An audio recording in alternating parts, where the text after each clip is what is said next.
5 weeks and 3 days after you left the earth. I don't even know where to begin to accept this, and I guess, will I ever? I'm not even sure at this point. Am I even sure of anything? I guess that sums up how I'm currently feeling and interacting with the world at the minute. Like this prominent, invasive question mark is hanging over everything and waiting around every corner. Why? This word has almost become my new go-to, my new friend, my enemy and nemesis. The word I think about the most. It fills my head a lot of the time. It appears in different formats and disguises. That doesn't make sense. I wonder if. How can that be? That doesn't sound like Sean. Did this lead to that? I could go on and on with this list of questions and theories, scenarios, and most of all, whether I could have changed your mind about the path you have chosen.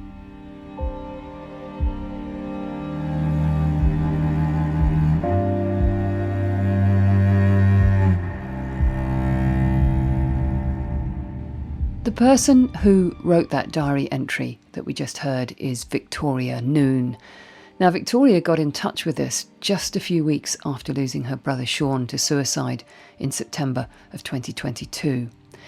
She wanted to share her story, the story of someone dealing with the really early days of grief. Now, as you'll already know, if you subscribe to Speaking of Suicide, it can make for a challenging listen because we talk very openly and honestly about loss and grief. A word of warning though, this episode is particularly raw, so if you do find it too much, please do press pause. And if you need help and support, I'll be giving out the Mikey's Line number at the end of the podcast. Now we're going to hear a few excerpts of Victoria's writing about Sean's death because it brings up lots of issues which I'm sure will resonate with a lot of you listening to this. But I wanted to start by finding out why Victoria felt so strongly about talking to us for Speaking of Suicide. I feel like I was just catapulted into this world of dealing with suicide in terms of, I know no one sees it coming, but I really did not see this one coming with Sean just because he was the type of person he was. And I started to want to understand naturally, I think, which I know, everybody in this position, they just want to know why, they want to find a reason for it. And then I started to do some research on men's mental health and just for my own understanding, really, and perhaps bring myself a little bit of peace. And I stumbled upon the podcasts. And I listened to all of them. I listened to, I think there's is there two series? Or is it just one big series? I listened to them all, and it was sometimes difficult to listen to, just in terms of hearing from people that were on the point of suicide and then came back, because it was just upsetting to think that Sean had been in that place. And then listening to other people in my position, but I just felt like there was a lot of it was spoken about further down the line than what I was. So I was having trouble identifying with some of the thoughts and feelings that I was having at that moment. So that's what made me reach out initially to speak about how I'm dealing with it at the moment, but perhaps that could help someone else or other people could identify with it. So that's kind of where it originated from. We're going to come on and talk about your kind of stage of grief as we chat. But to begin with, I really want to get to know Sean a bit better.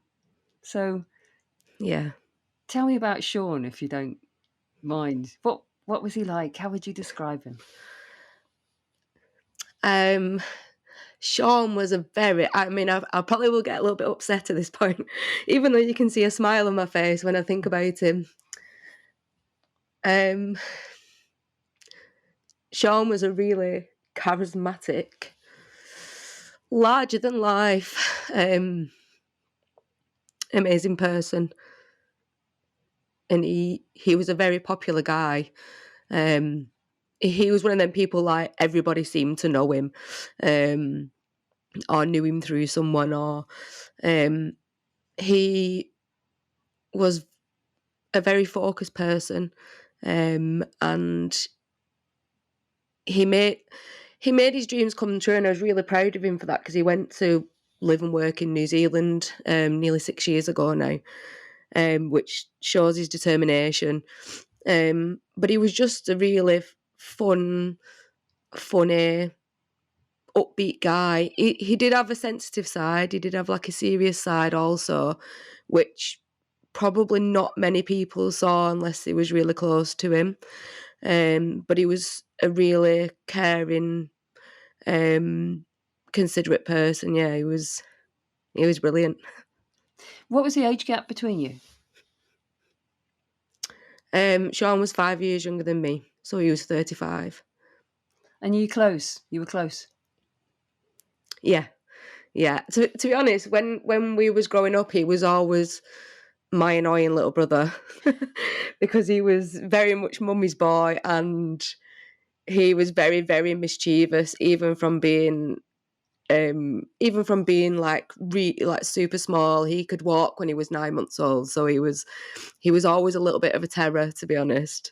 And I think the age gap of the 5 years at certain points in our life kind of led us to probably bicker and fight, not fight in that sense, but argue. And like when I was 16, he was only 11, so he was, like I say, that annoying little brother. But as we got older and Sean then got into his adult life, we become closer and closer and closer. And strangely enough, we was actually at our closest point when he lived on the other side of the world. So, which is strange to say, rather than him when he lived around the corner from me. But yeah, we was really close. It's funny. I've got two older brothers, and I still get referred to as their little sister. And I think Yeah. they still kind of and the gap between me and my oldest brother is 5 years, same as the gap between you. Oh, And I okay. think he's always felt protective towards me. I've always felt that Yeah. from being the younger one. Did you feel protective to Sean? Yeah. Yeah, very. Yeah, very protective. And as he got older, he was also very protective towards me, because there was just me and Sean. Yeah, I feel like we was like we did have like a bond. We definitely did have like a unique sibling bond, I would say. Just yeah, I think we thought very similar, and we had very similar values and morals. So yeah, I think I always felt protective over him, but I think that was reciprocated also. I've got an impossible question for you, but it's a question that you raised yourself in the reading we heard at the top of the podcast, which is that big question of Yeah. why.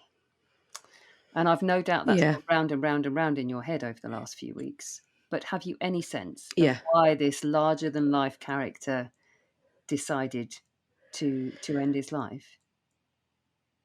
I feel like, because it will be 13 weeks on Thursday that we lost Sean, and I feel like I am getting a sense of understanding, just because I do analyze everything, and I'm trying to obviously find a reason, and I can see Sean. I know I mentioned to you that Sean had diaries. He had journals which he sent to me.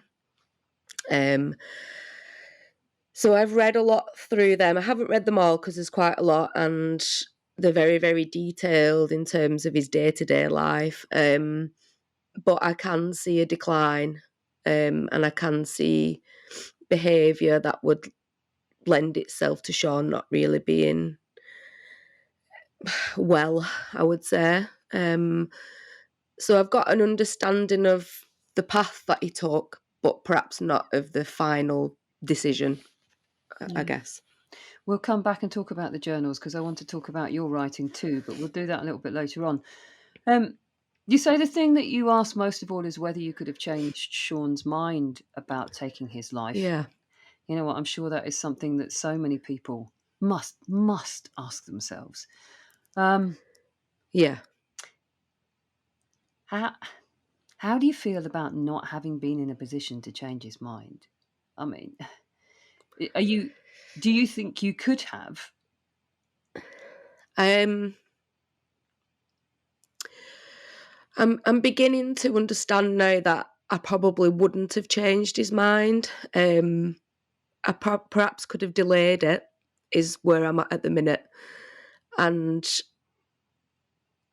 yeah, I had a conversation recently with one of my friends, and it was along these lines where I was analysing whether I could have gone over to New Zealand and kind of been at the side of him and kept him safe, but I couldn't do that for the rest of my life, and it wasn't about keeping him safe really in that respect, because he was too far gone in his own mental health. He needed to be treated for his mental health to have had any kind of chance of bringing him back from that. And I understand that now, and I do feel a sense of responsibility that I couldn't. Sorry. It's okay, just take your time.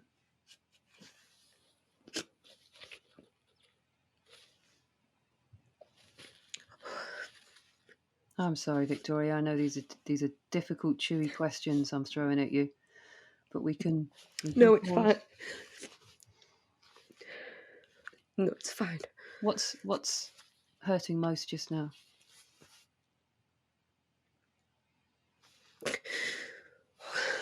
Probably just like how irreversible it all is. And you still, I guess you still feel you could have done something, even though you know rationally, but you do still feel you could have done something, I guess. Do you give yourself a hard time?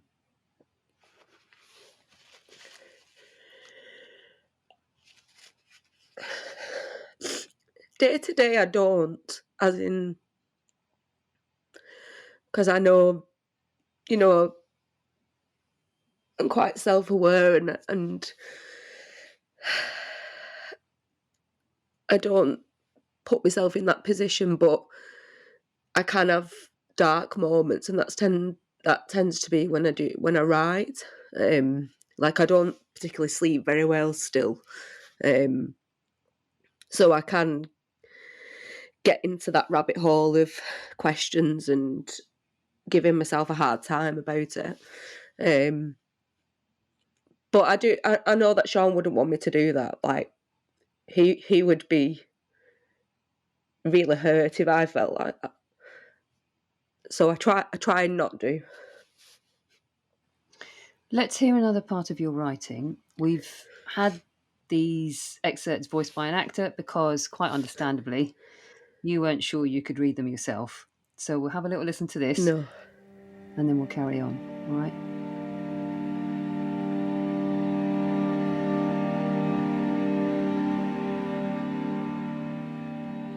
The rational part of my brain knows that if you stood in front of me today and told me definitively the answer to all those questions, I still would never accept and let go of the hope. Did you lose hope? Is that what drives people to make that decision to end their own life? Is that the snapping point, the edge of the cliff? The strength, if that's the right word, to inflict the measures needed to stop your own heart in your chest from beating, to starve your organs of oxygen, to wait for your brain to stop firing the all-important neurons to keep us alive, to stop your thoughts.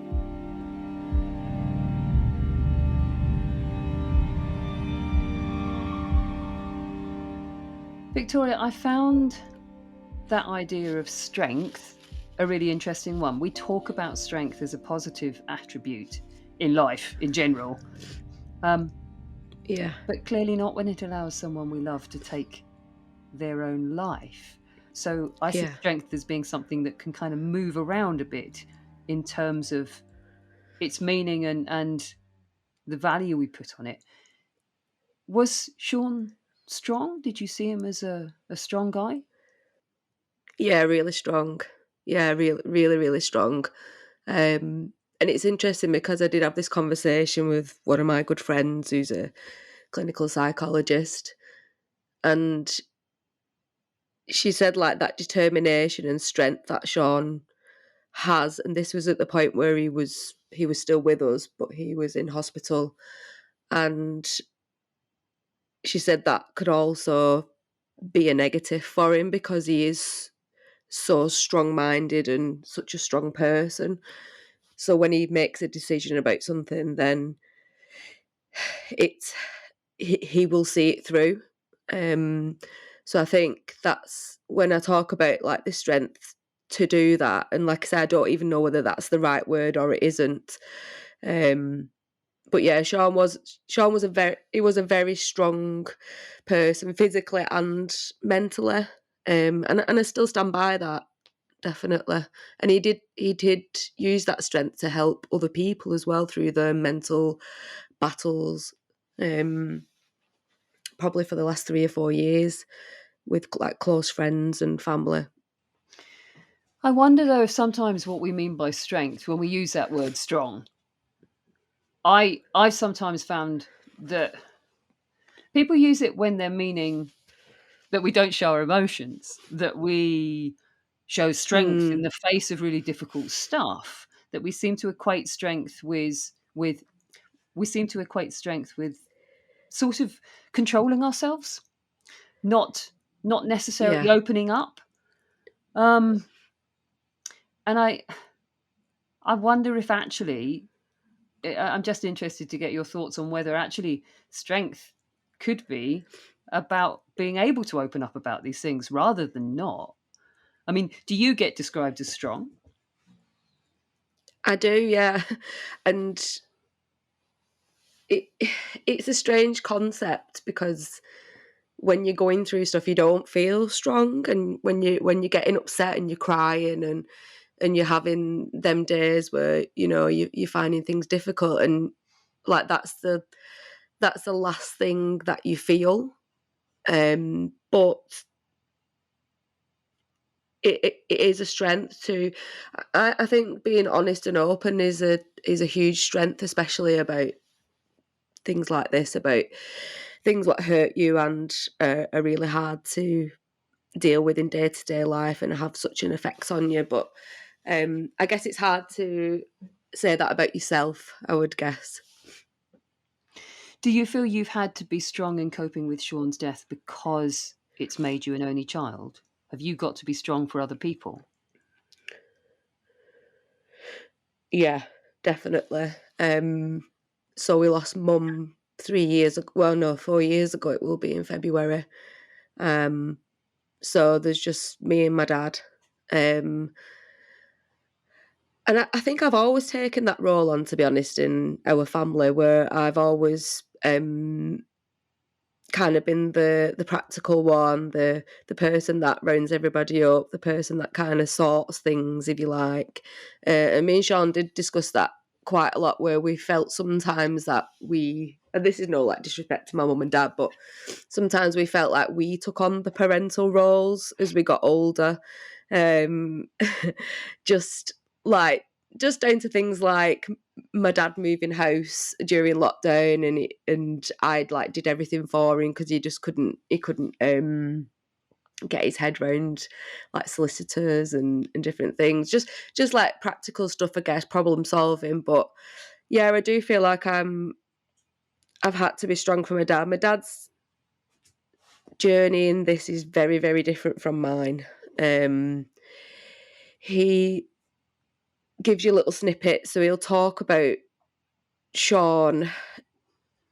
He'll just come up with something and he'll just say, I don't understand this, and then he'll shut back down again and get on with his everyday life. He's not ready to face. He knows Sean's not here, obviously, but he's not ready to face the reality of it yet.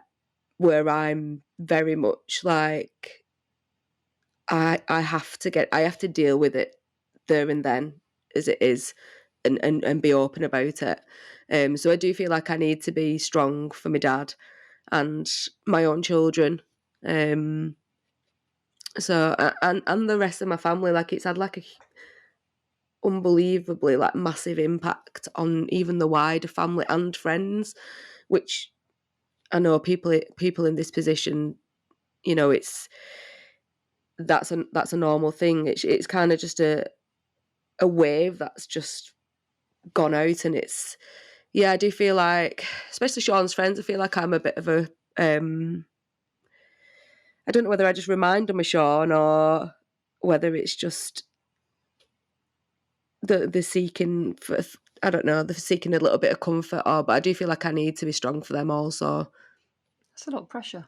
Sounds like a lot of pressure. Yeah.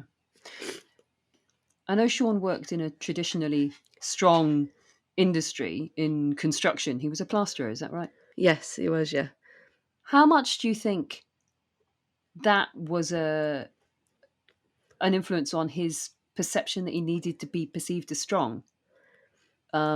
It's an industry where traditionally, I think showing emotion it can be construed as a weakness. Were you ever aware of Yeah. that with him working in construction? The only glimpse I kind of got of that was when he came over for a visit recently, and we talked about anxiety, because he's very, very anxious at that time, and he was frightened of telling the closer people in his life, like his friends and his girlfriend at the time. He was frightened of telling them that he suffered from anxiety. Now, whether that came from like deep rooted beliefs, like you say, within like that industry, or whether that was Sean not wanting to portray himself as weak, because we did have a very frank conversation about it, and I said, what, you know, I myself suffer from anxiety, and I asked him to describe how he viewed me as a sufferer of anxiety, and it was completely different to his view of himself. So his view of himself was weakness, and not the just completely not the person that he was, like somebody who wasn't capable. It was really interesting to see the comparison that he put between himself and me in that description of a sufferer of anxiety. So whether that is deep rooted in the industry that he was in, I'm not too sure, but he definitely felt it. What do you think he was frightened of about admitting that he felt anxious? He was frightened of how other people would view him, and whether this, I guess we all to an extent have a view of how other people view us, and I do feel like this was part of Sean's decline, to be quite honest. He worked really hard on, almost perfectionism, I would say. And he wanted to be viewed in a certain way, and he put a lot of work into becoming that person, which he was that person anyway. He didn't need to work on it, but I think that was I guess that was his hesitation in revealing that he was a sufferer, because he didn't want that perception to change that people had of him. Let's have another little piece of your writing, and then we'll come back and talk some more.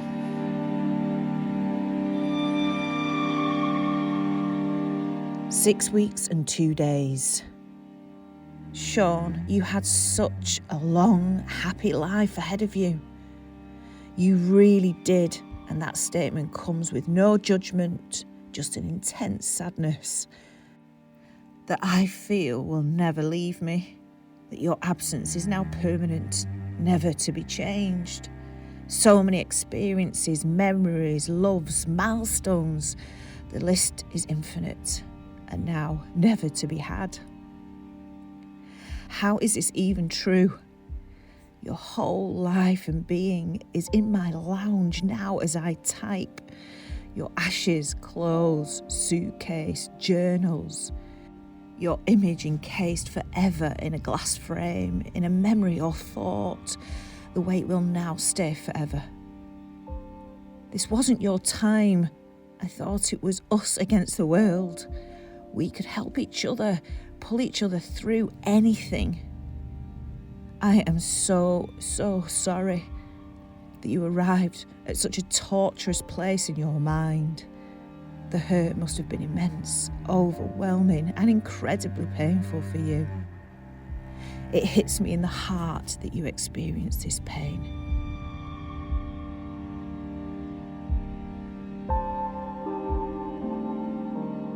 What really struck me on reading that and listening to it there was your compassion for Sean and what he's done, your compassion and empathy for his pain.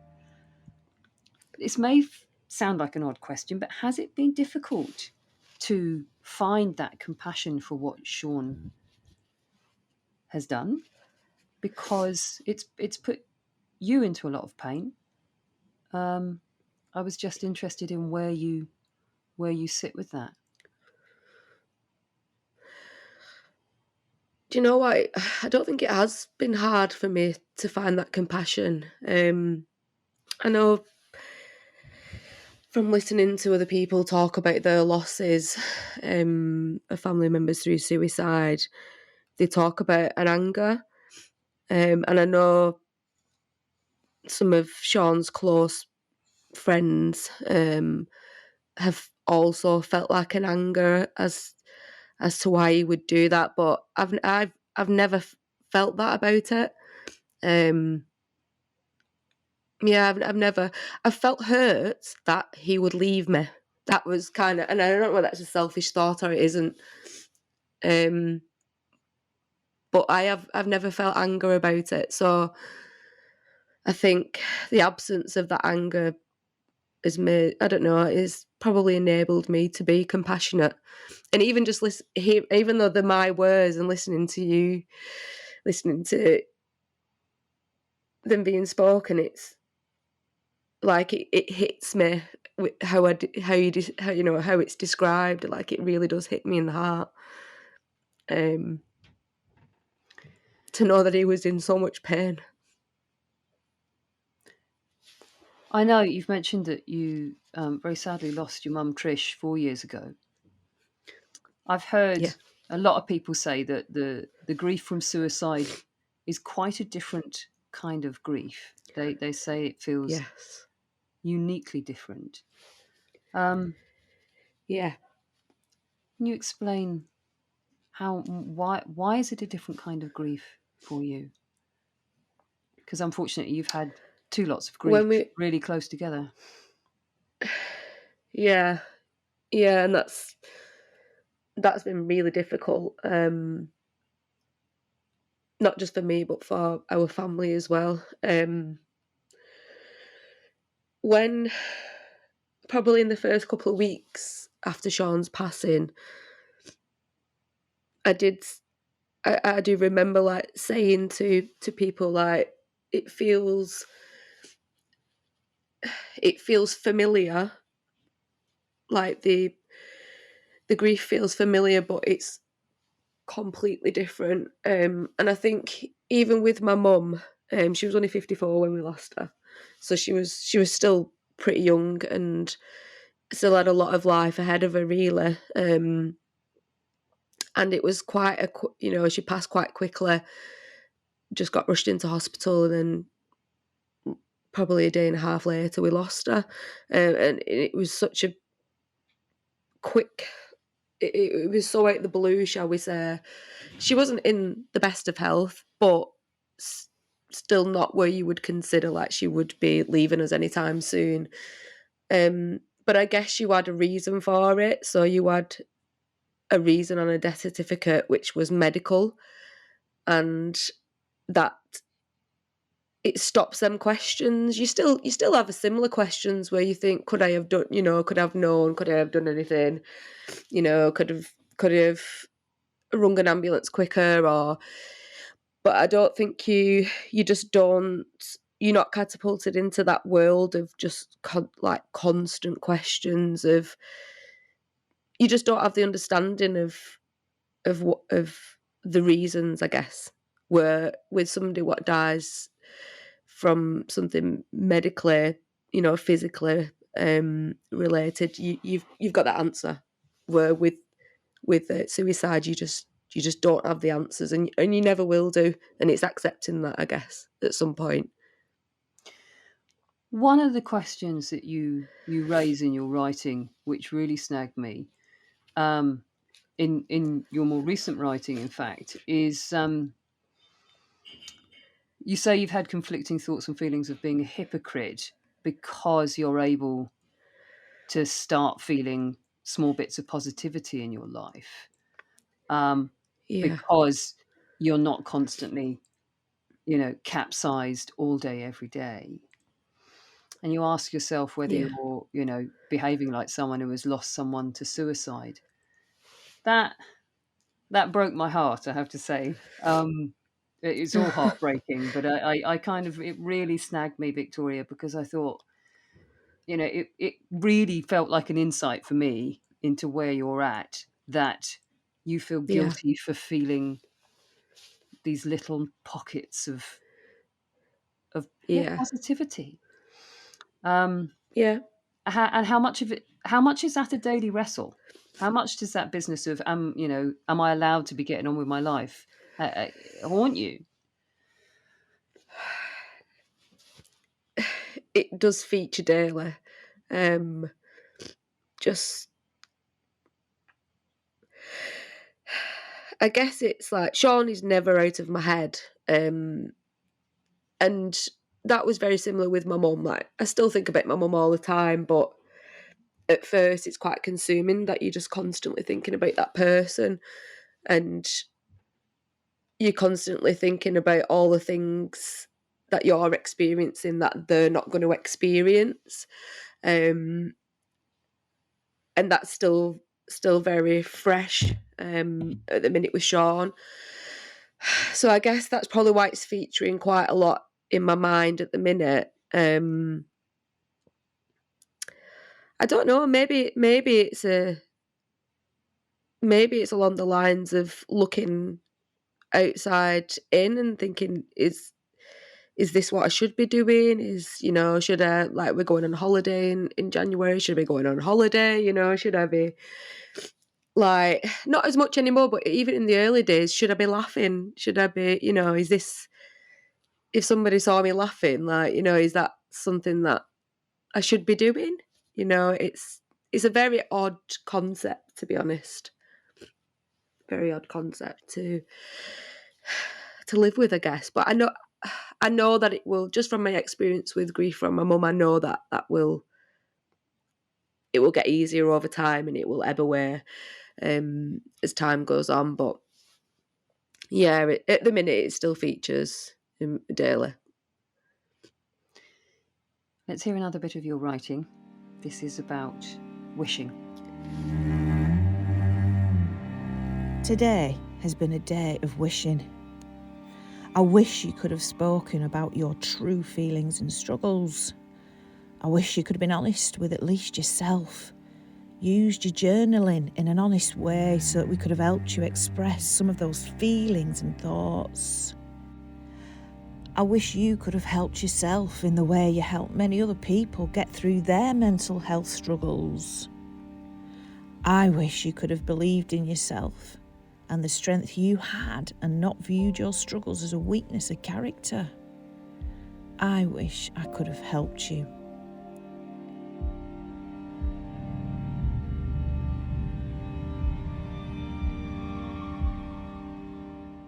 Victor, I'm interested that you say you wish Sean could have been more honest so he could have expressed his feelings in his journaling.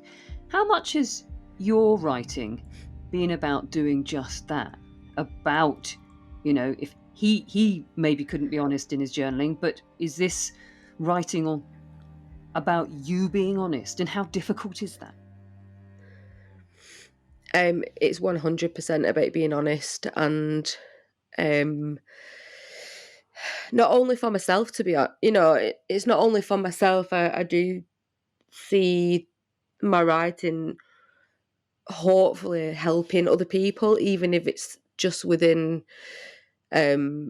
close friends and family. I know some of Sean's close people, and I know in my writing I refer to them as the inner circle. They're going through this roller coaster, and I have been sending them little bits of my writing just to hopefully help and just say, listen, you're not alone on these thoughts, and you're not alone on these feelings. Like, we're experiencing, not the same, but very, very similar in our own ways. And it also helps me to it just helps me to get it out of my head and put it down on paper. And I hope down the line I can look back at that honesty and see the progression, I guess.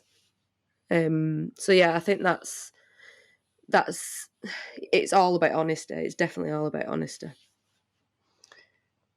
It's very striking in the letters, very striking in your writing, that they're written to Sean. It Yeah. feels like you're having a direct conversation with him. Yeah. Was that just an Yeah, instinctive thing that definitely. you wanted to do? Is that part of the Yeah, process of picking through all this? I think so. And I guess in some strange way it's not dissimilar to some of our communication, because Sean was on the other side of the world. We only had certain windows of time that we could speak to each other, so it would either be early in the morning or late at night, just because of the time difference, and we would voice note a lot. So I guess for me, it's not strange for me to not have that two-way conversation with Sean, if that makes sense. And I did find, when, because we had I made the decision to bring Sean back to the UK for his funeral. I just felt like it was the right thing to do. So when he was in the funeral home, he was there for nearly 2 weeks, and I went every day to see him.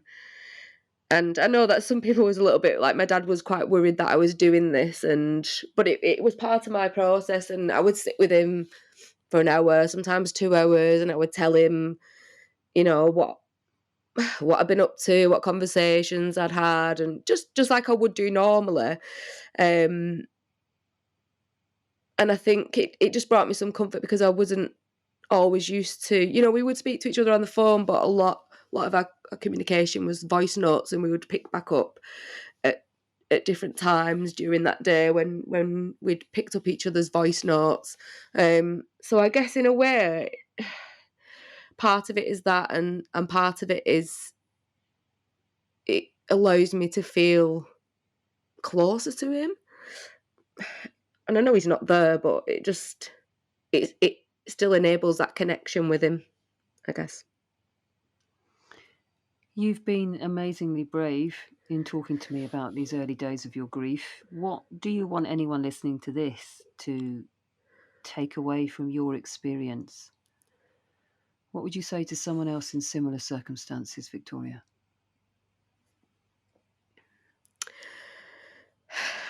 I would probably say, even if there's at least one person that you can feel like you can open up and be honest with, then that's something that you should do. Or even if you write it down and you show someone, I just think it's a very vulnerable time, and the more honest that you can be about how you're feeling and what you're thinking, then the better, really, just for your own progression through this. And yeah, just open up to other people that will be feeling similar or will have felt similar, or keep them people close and try and share your journey with them. Thank you for your honesty. I wish I could tell you that things were magically going to get better, but of course I can't. But I do know that there will be many, many people listening to this who will be thinking of you, supporting you, and holding you very deeply in their hearts. So thank you for talking to me on Speaking of Suicide, and go well. Thank you for giving me the opportunity to as well. I know it was a bit of a strange request to come forward so early, but I did feel quite passionately about it, and and I just hope that it helps somebody else what's in the early stages of dealing with this type of grief. So thank you.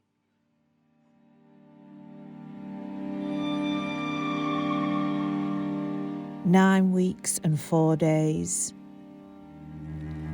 There are lots of what ifs and maybes, and I need to accept that I will never know. But one thing I do know is that it's imperative that I find a way to cope with this pain and see my own future.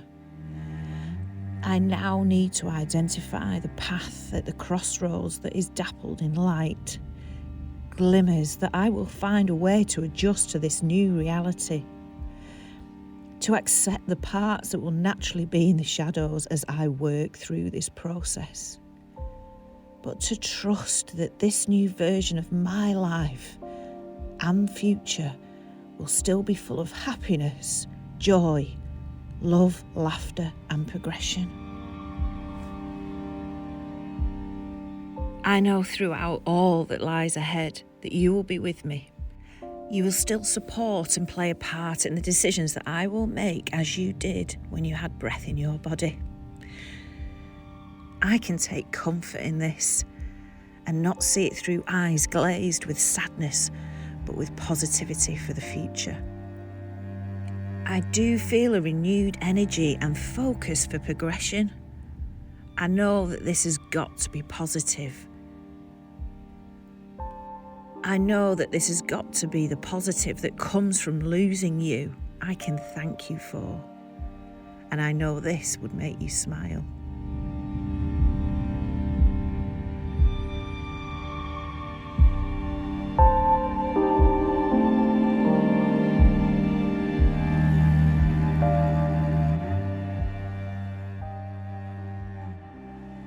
A final reading there from Victoria Noone's diary. Listening to that with me is Shona McPherson from Mikey's Line. Shona, I found that a particularly heartbreaking interview to do, I have to say, but I so admired Victoria for stepping forward to talk about her loss so early on. What are your thoughts? Yeah, I found it really helpful and insightful to get that window into Victoria's experiences at such an early stage in her grief journey. Like her powerful writing giving us a kind of way into her inner world. And that inner world, I guess what I noticed was she was using her writing to process what had happened and to also give her more perspective and to make meaning. And she also kind of got such a sense of her describing the needs she felt to be strong for everyone, for Sean, for her dad, her kids, his friends. And the final thing I guess I really noticed was her compassion for Sean. And then I think the wider point that I want to make is that it's really important, if we've lost someone to suicide, that we find a way that's right for us to process our thoughts and our feelings. It's incredibly beneficial to our grieving. And how we do that is up to us. Maybe, like Victoria, we might find it helpful to find a way to remember our loved one and the way she did it through writing her journal. It could be through going through old photographs. It could be visiting places that were special to us together. Or it could be that feels too soon for us. We might not feel ready, and that's just as okay. And it might be that self-care activities, just looking after ourselves is what's okay for us right now.